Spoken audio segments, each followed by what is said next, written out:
sitting down with State Representative Marco Devers. Thank you for being here. Thank you, Pavel, and thanks to the watcher. For those of you viewing, Representative Devers has been a City Councilor member for about 6 years. He served as City Council President. He's been a former mayor. He's an engineer by training, and also I think he's also was a former teacher as well. Yes, I was a teacher at Lawrence High School and the Guerrero Technical High School. Well, sir, I think many people know who you are. You've been in public service for a very long time, so I think your name is very out there. But perhaps some of us don't know, why are you in public service? Like, right now you're a state representative and you're running for mayor, so you essentially be giving up pretty, what people see like a cushy job to be the executive director of this city. So why are you doing that? What's inspired you to not just be a public servant, but serve as mayor of the city? Definitely, it is the fact that the people ask me. A lot of friends, a lot of people in the city ask me to be the mayor of the city. I try to be the mayor, elected mayor, for 4 years in the past, but it is now when I was actually not even thinking about it, things, as you said, as a state rep, I have a great position, a distinguished and prestigious position, but still people think that they need me here in the city of Lawrence. That's why I decided to run for mayor. I know it's a more challenging position and it demands much more, but I'm willing to sacrifice to do the job, and I'm not afraid of challenges. I'm ready to work as a mayor. So you talk about challenges. What type of challenges do you think that we face? Oh, definitely. Our city is one of the poorest cities in the state, the Commonwealth, and the one that is already intervened by the state. We have an overseer, we have a receiver of our schools, we have the worst unemployment rate in the Commonwealth. So those are challenges that we need to face. And you feel like that's the reason why you decided to step in? That's the reason, and that is many people's reason for me to step in. They asked me to do so, and that's why I'm willing to leave this cushy job that some people think it is also. Although it is not. To be a state rep, also you go through many challenges, those tough votes at the state house, that's not easy either. Well, talking about unemployment rate, one of the issues that our city faces is the need for jobs. How does a Devers administration bring more jobs into the city? The key here is education. If you have good education, if you have a good trained workforce, our kids and the Lawrenceans of the future will have jobs not only within Lawrence, but outside Lawrence, because they're going to be demanded as a trained and skillful workforce, and also an academic workforce. So we need to prepare to have a stronger middle class within the city of Lawrence. More education means less crime, better quality of life. Kids that will be making the quality of life of their granddads and their children too. Kids that will achieve the American dream. A home, a car, and good education for them and their kids. I think I'm interested to know how do you do that? We have, and then you said it before, the state put a receiver in, receiver superintendent about 2 years ago, and they've taken over the school system. You have a school committee that's essentially defunct. They're not really, they don't have much input in what's going on with the education system in the city. The mayor is currently absent from the school committee just to show that there's no real power inside that committee. We have, maybe he's involved in the discussions, but at least not at the school committee level. We have also in the Eagle Tribune, there's been talks that the superintendent has said that the state might be here for 7 years. So how does the city address something like that and try to move the needle forward to take back ownership over the school department? We need to work with the state. Actually, the state is here to save us. It seems of the lack of competence of this mayor, the state took the schools. Therefore, what we need to do is to work with the overseer, with the overseer and the receiver, with the receiver of the schools. And when you say, just for anyone listening, the overseer is the overseer of the budget. Of the budget, definitely. It's the overseer. It's a state official that is with power of veto on the mayor decisions. Therefore, So we have two, we have the receiver of the school department, and we have the overseer of the general budget. the general budget, definitely. Sorry, Charles. So, no, that's great. But as I said, we need to work with Jeff Riley, the superintendent, harmoniously, get the job done, and we need him and the state to be successful. We need our kids to be in school that are at level 1, at level 2, not at level 4, at level 5 on the performance schools. Therefore, we need to work with the receiver and expedite the time that it will take to get the job done and say goodbye to the state. And how would you do that? Can you list off like something specific? As an educator, you need to get involved in this. You need to work with the receiver, to work with the state, as an educator and as a parent, as a person with sensibility. And also the fact that I know that it's been a failure to work with the parents, I'll be there as a leader. The school committee won't be a defunct body. We're gonna be working every day. We're gonna be involved in whatever decisions are made. We know that because of the legislature and the takeover of the school committee doesn't have power of decision, but we need, that doesn't mean that we don't need to be engaged. So engagement is needed. And as a leader, as the mayor of the city and by the city charter, you need to be the chair of the school committee and you gotta do your job. So that excuse that already the state is here doesn't mean that we don't need to have meetings and work and be at the schools.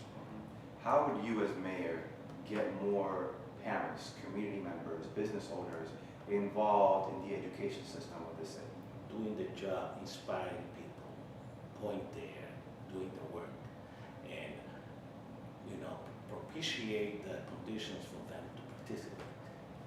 Okay. Simple as that. Okay. Segueing in is something that you stated a little bit before, dealing with public safety. I kind of want to get your impression now. How do you think public safety, how it looks in the city right now, but also to talk a little bit about sort of, I think, one of the most important jobs that as mayor you would have if you get elected, which is to hire a new chief of police. As you know, Chief Romero, after serving for about, I think it was 14, 16 years, September 3rd, he steps down. And there's going to be an interim chief of police that's going to be put in place. So what type of chief of police officer are you looking for?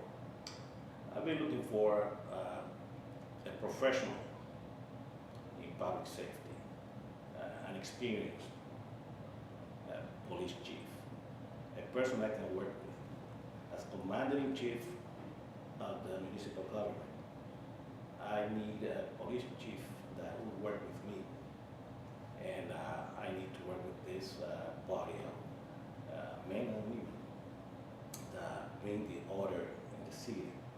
But we need to work very well coordinated and address the issues of public safety in a way that the people is respected, but also the police department is respected, and the efficiency of the police department should be a plus, should be a must, basically.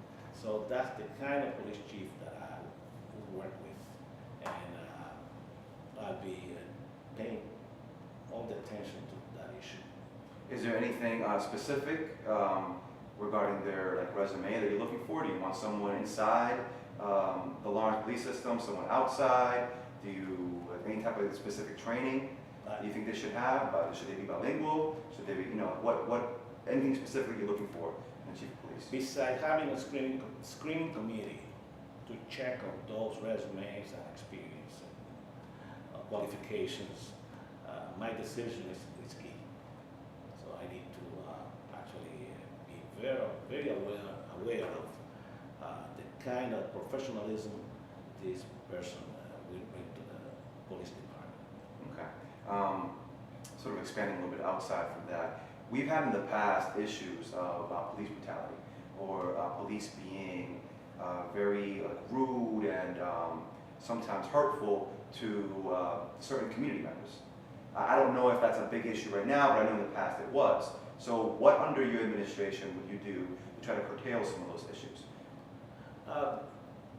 Let me tell you, when I was a councilor, by the way, I was one of the councilors that suggested sensibility course for the police department and anger management and all that kind of training that is needed to face those situations. It's tough, it's a tough job. There are circumstances that would create a tough situation like brutality. So our police department need to be well trained, and that's a detail that I would take into account to provide them with the right training and oversee that, and also provide the resources, allocate the resources to get that done. We need less brutality, but also we need respect to them, as we demand respect from them to the people. Mm-hmm. The people deserve protection, and they are paid by the people. Mm-hmm. You talk about respect, and I think one of the issues that is in issues that is facing the city, sort of like lack of respect within each other. For the past 20 years, it's been North versus South, Anglos versus Latino. Now it's kind of like, depending on different personalities, different political camps, everybody's sort of against each other. I think you would probably agree as mayor, you would need a united city. So day one of a Devers administration, what do you do to try to bring everybody together? No more as and then. That's one of my mottos. We need to work together. It doesn't matter your origin, your nationality, your accent, your color of your skin. We need to work together. And even within those particular groups, communities, within Dominicans, Puerto Ricans, within Hispanics, and within all ranges, Asian, everybody should be involved. We need to be on the same radar screen. We need to work for bringing this city upward and forward. Okay. That's the way I see it. Okay. So I will invite everybody to work, and I'm going to have an inclusive government. But what does that mean?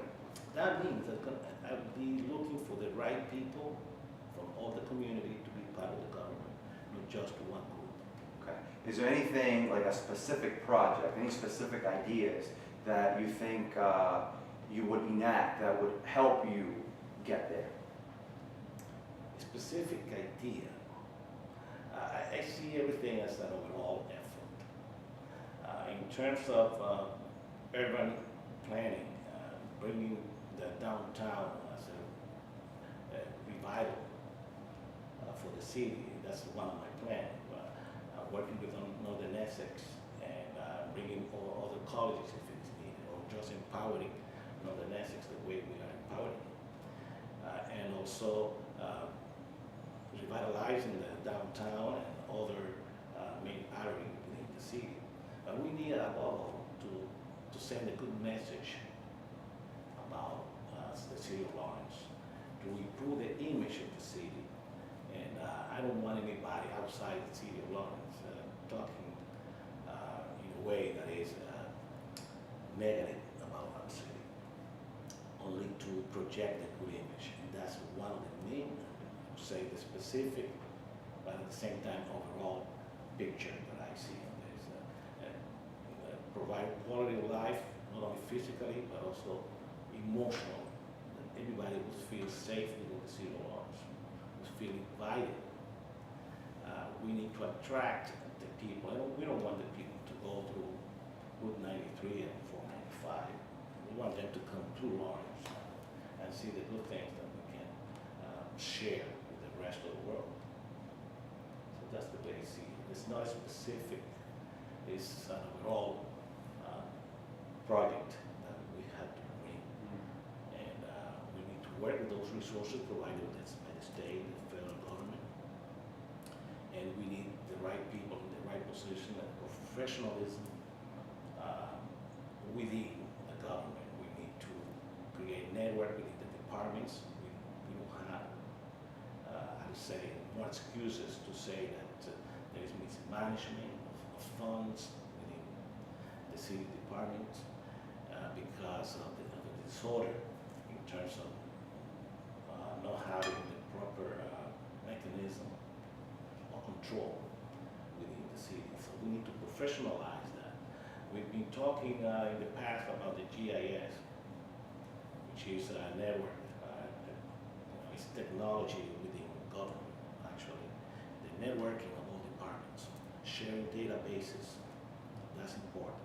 How to do it, provided that we don't share confidential information that could be damaging, but the information that could be shared within departments that's needed, and that would make all the departments to work much better. Okay. What would you say, sort of like in closing of this interview, to and there's a lot of people that sort of know you. So folks right now that are undecided, they're not sure who to vote for, they haven't picked a camp, what would you say to them right now? Why should they elect you as mayor? The first thing that I see that I have is sensibility, social sensibility. I believe in social justice, political justice, economic justice, and I will bring that to the city hall. I got to treat everybody with fairness, but above all, to create a good platform, a good government plan. A person who is an educator for many years, a civil engineer, professional engineer that know about infrastructure within the city, about all the different situations and issues that we could face in terms of public safety, because public safety is not only the police department and the fire department. We are talking about also structures, infrastructure, how to prevent disasters in the city. As a civil engineer, I know about our structures, about economy in terms of investment in our structures, or to preserve historic buildings, preserve those factories and the conversion of those factories into other type of use. Therefore, what I mean by this is I'm an educator, I'm a civil engineer, but above all, I have social sensibility. And that's the way I to portray this, for you to understand that any part of a government will have my input, working with the right people, with the right number and group of advisors. But I have the elements of judgment to take or to make the right decision, and take the right course for the improvement of the city. Those of you that, individuals out there that want to find out more about you or want to get involved, can you tell us like, how to reach your campaign, how to get more information? You can call me at 978-804-7588. Also, you can reach me through my email address, marcosdevers@gmail.com. What else? I'm around. Well, thank you very much, and thank you for being here today. I think this was great. My pleasure.